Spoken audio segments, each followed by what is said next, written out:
Hello and welcome to the chai tapri show, जहां हम बात करते हैं पूरे हफ्ते की कड़क कटिंग और मसालेदार खबरों पर। मैं हूं आपका दोस्त और होस्ट उत्कर्ष बंसल। और यार, आज का शो शुरू करने से पहले ना जरा लाइक और सब्सक्राइब कर दो। मतलब जैसे चाय में अदरक का स्वाद आता है ना, वैसे अगर वीडियो लाइक कर दोगे ना तो कसम से वीडियो में स्वाद आ जाएगा। अब लाइक का पूरा हुआ काम, तो शुरू करते हैं लेके प्रभु का नाम। पिछले कुछ दिनों से ऑल ओवर इंडिया एक व्हाट्सएप स्कैम चल रहा है, जहां लोगों को उनके व्हाट्सएप अकाउंट्स पर फेक इंटरनेशनल नंबर से कॉल्स आ रही हैं। ये नंबर्स अलग अलग कंट्रीज के कोड से स्टार्ट होते हैं, कोई +84, कोई 251, कोई 6062 और पता नहीं क्या क्या। अगर आप इन कॉल्स को कॉल या मैसेज के थ्रू रिस्पॉन्ड करते हैं तो ये पहले तो आपको एक आसान सी जॉब ऑफर करते हैं, जिसमें आपको एक टास्क पूरा करना होता है। इस टास्क के तहत या तो आपको एक यूट्यूब वीडियो लाइक करनी होती है, उस पर कमेंट करना होता है, किसी रिजॉर्ट या रेस्टोरेंट का फेक रिव्यू डालना होता है, जिसके लिए आपको 2 से 2,500 तक ऑफर करते हैं। एक बार टास्क पूरा करने के बाद जब आपको आपका पैसा मिल जाता है और आप इन पर भरोसा करने लगते हैं, तो ये आपको और भी बड़े स्कैम में फंसा लेते हैं, जहां ये आपको मैनिपुलेट करके और ज़्यादा पैसा इन्वेस्ट करवाते हैं और इवेंचुअली आप वो सारा पैसा खो देते हैं। कई केसेस में ऐसा भी देखा जा रहा है कि इनकी भेजी हुई लिंक्स पर क्लिक करते ही लोगों के फ़ोन हैक हो जाते हैं, उनकी उल्टी सीधी पिक्स खिंच जाती हैं, जिन्हें एडिट करके ये स्कैमर्स लोगों को ब्लैकमेल तक कर रहे हैं।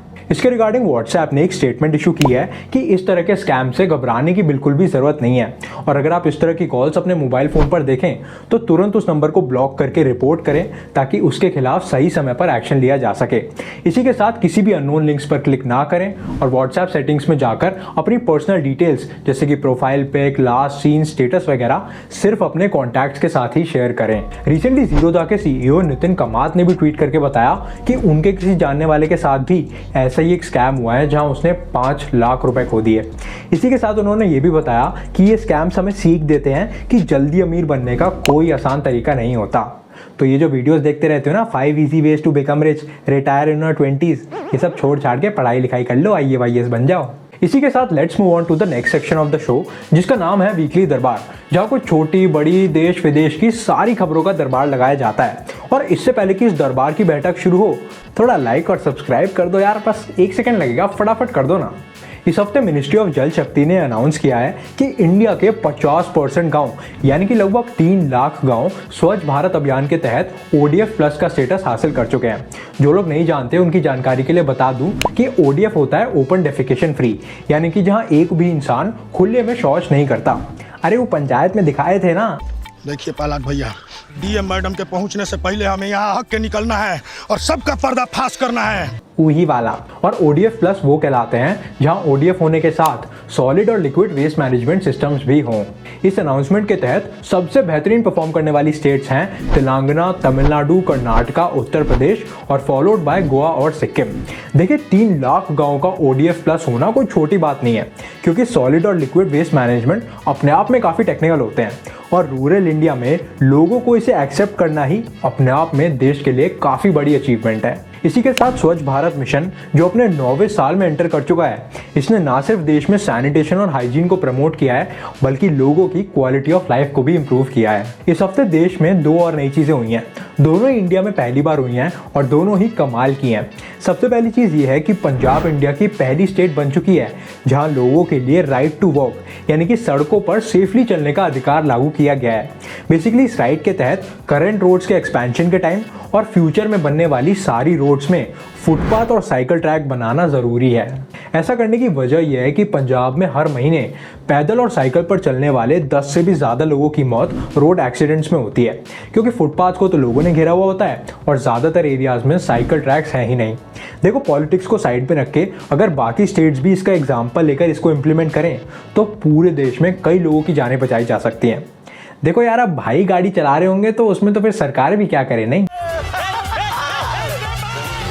दूसरी खबर यह है कि इंडिया में पहली बार ICMR ने एक एक्सपेरिमेंट किया है। नहीं, पहली बार एक्सपेरिमेंट नहीं किया, पहली बार एक ऐसा एक्सपेरिमेंट किया है जहां ब्लड बैग्स को ड्रोन्स की मदद से एक जगह से दूसरी जगह ले जाया गया। देखिए, पहले भी मेडिकल प्रोडक्ट्स को ड्रोन्स की मदद से मूव किया जा चुका है, जैसे कि कोविड-19 के दौरान वैक्सीन को किया था, मगर ब्लड, प्लेटलेट्स, प्लाज्मा, बेसिकली जो भी सारे ब्लड रिलेटेड प्रोडक्ट्स होते हैं, इनका एक सर्टेन टेम्परेचर मेंटेन करना होता है।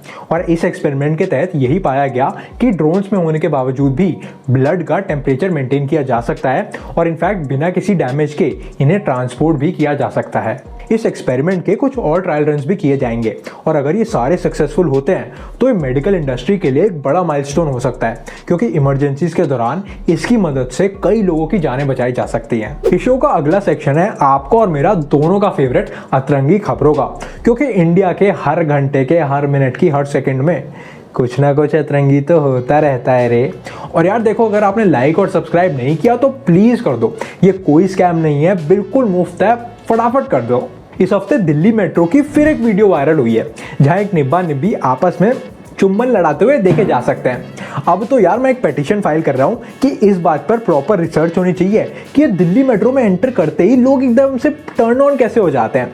इनफैक्ट मैंने अपनी पिछली वीडियो में भी कहा है कि अब तो हर हफ्ते मेट्रो की एक नई वीडियो वायरल हो रही है और मतलब अब तो हालत ये हो गई है कि दिल्ली मेट्रो का नाम बदलकर ओयो लाइट रख देना चाहिए। बाहर एक एडल्ट का सर्टिफिकेट लगा के लोगों की एंट्री से पहले पूछना चाहिए कि भाई साहब या बहन जी आर यू 18 और ओल्डर। खैर वीडियो के वायरल होने की देर थी, ट्विटर पे लोग टूट पड़े। एक यूजर ने कमेंट किया, since when saving a life by giving CPR has become crime. यार अब ये CPR दे रहा था तो कोई एम्बुलेंस को भी फोन कर ही देता। शुभम ने लिखा, लगता है 18 से कम के हैं, होटल नहीं मिला तो मेट्रो ही सही। बात तो सही है, और देखो ऐसे ही हमें इंडियंस को जुगाड़ू थोड़ी कहा जाता है भाई। ऑलमोस्ट संस्कारी ने लिखा, देश का निब्बा एक निब्बी की जान बचाते हुए, दिल्ली मेट्रो को अवार्ड देना चाहिए इस युवा को। क्या बात है सर, क्या बात है सर, क्या बात, ये बात है। डॉक्टर बॉन्ड 006 ने लिखा, CPR के टाइम पर माउथ टू माउथ ब्रीदिंग दे रहा है, इंसानियत नहीं समझते क्या, छोटी बच्ची हो क्या। खैर अब इन सारी हरकतों के चलते DMRC ने मेट्रो में सिक्योरिटी और सर्वेलेंस दोनों बढ़ाने का फैसला लिया है। CCTVs को और ध्यान से देखा जाएगा, जिन कोचेज में कैमरा नहीं है वहां लगवाए जाएंगे और पुलिस ऑफिसर्स को भी डिप्लॉय किया जाएगा। इसी के साथ DMRC ने यह भी कहा है कि ये जो लोग हैं ना जिनका कैमरा हमेशा ऑन रहता है, वो कृपया अपने फोन को अपनी पॉकेट में डाल लें और रीलें ना बनाएं, क्योंकि ये एक पब्लिक प्लेस है और यहाँ का एक डेकोरम है जिसको फॉलो करना सबके लिए अनिवार्य है। थोड़ी ज्यादा हिंदी हो गई यार, जरा सबटाइटल डाल दियो। नहीं।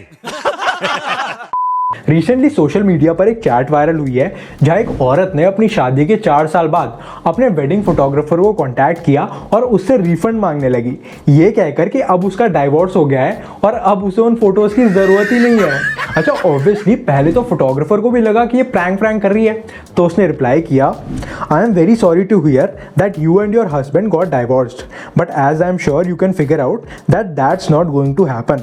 Photography is a non refundable service, once I have already delivered to you the service and the pictures, I can't refund you because I can't untake the pictures। अब जब ये मैडम रुकी नहीं और लगातार मैसेज पे मैसेज करने लगी और यहाँ तक कि लॉयर को इन्वॉल्व करने की बात करने लगी, तब जाके उसे समझ में आया कि भाई ये तो सीरियस है। Women। एक यूजर ने इस पे कमेंट किया, waiting for the part where she says it's a prank, जिस पर फोटोग्राफर ने रिप्लाई किया, I am still waiting too. नबीसा ने लिखा, OMG, the ex husband must have been dealing with a lot in that marriage. भाई कसम से 4 साल भी कैसे झेल गया इसे। एक मैडम ने लिखा, hi Romeo, remember when you were the photographer at my wedding in Durban, I am now divorced, I always thought you were cute, wanna go out for coffee. ये मैडम अपना अलग टिंडर चला रही हैं। देखो यार हो सकता है मैडम डाइवोर्स के बाद थोड़ा स्ट्रेस में हो जाता है, पर अगर ये पूरे होशो आवाज में है तो मतलब अब अगला क्या है, पंडित जी से, डीजे से, हलवाई वाले से, सजावट वाले से, सबसे रिफंड मांग लो फिर। देखो यार कहते हैं इश्क और सच दोनों छुपाए नहीं छुपते, आज नहीं तो कल सामने आ ही जाते हैं। और अब जो मैं आपको कहानी सुनाऊंगा उसमें दोनों है, बल्कि एंड में एक सोशल मैसेज भी है। रिसेंटली केरला में रहने वाले एक आदमी के घर पे एक चालान आया और उसके साथ आई CCTV में कैद हुई उसकी फोटो, ये प्रूव करने के लिए कि उसने ट्रैफिक रूल तोड़ा था। अब उस फोटो में ये भाई साहब किसी दूसरी औरत के साथ बिना हेलमेट के बाइक चला रहे हैं और चालान भी इसी बात का था कि ये दोनों लोग बिना हेलमेट के हैं। अब ये आदमी जो बाइक चला रहा था वो उसकी बीवी के नाम पे रजिस्टर्ड थी, इसीलिए दोनों चालान और फोटो सीधा उसकी बीवी के पास पहुंचे और एज एक्सपेक्टेड बीवी उस फोटो को देख के आग बबूला हो गई और उस औरत के बारे में पूछने लगी। अब इन भाई साहब ने कहा कि देखो मैं उस औरत को जानता वानता नहीं हूं, मैं तो रास्ते से जा रहा था, भेलपूरी खा रहा था, उस औरत को लिफ्ट चाहिए थी, मैंने दे दी। अब तो सच बोल दे भोसड़ी के। लेकिन इस जवाब से मैडम वॉज नॉट कन्विंस्ड और आगे क्या हुआ होगा इसका आप खुद ही हिसाब लगा लो। इस पोस्ट पर लोगों के कमेंट्स इतने कमाल के हैं ना। शून्य ने लिखा, चालान के साथ चप्पल फ्री। सोल ऑफ बनारस ने लिखा, हेलमेट सिर्फ जिंदगी ही नहीं ब्रेकअप या फिर डाइवोर्स से भी बचाता है। जनहित में जारी। देवांश ने लिखा, travel in public transport when you are with your girlfriend. ये आदमी पक्का एक्सपीरियंस लग रहा है। एक यूजर ने लिखा, could potentially be plot for a helmet company's add.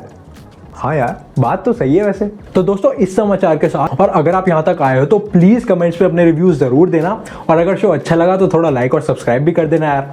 और जैसा कि मैं अपनी हर एक वीडियो में कहता हूँ, अगर इस पूरे हफ्ते की कोई भी बड़ी खबर मुझसे मिस हो गई हो और आप उसके बारे में जानना चाहते हो तो आप कमेंट करके बता सकते हो, मैं उसके बारे में आपको जरूर बताऊंगा।